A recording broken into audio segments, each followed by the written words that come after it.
Ek het baie goeie nuus vir jou, my liewe jong mens. Partykeer voel jy, ek het so droog gemaak, ek is so goor, ek het so verkeerd opgetree, dat as ek net nuut kan begin, as ek net oor kan begin, as ek net weer kan begin, en dis die goeie nuus wat ek vir jou het, jy kan oor begin, jy kan nuut begin.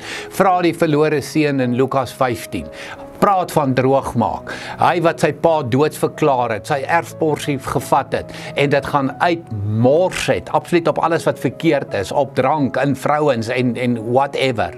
En dan lees ons in Lukas 15 vers 24, toe hierdie seun terugkom, hierdie seun van my was dood, en hy lewe weer, en belangrik hierdie woorde, hy was dood, en hy lewe weer. Hoor jy die nuut, hoor jy die oor begin?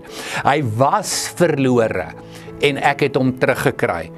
Toe het hulle begin fees vier, wat eintlik hier staan, toe is daar partytjie, so God wag vir jou.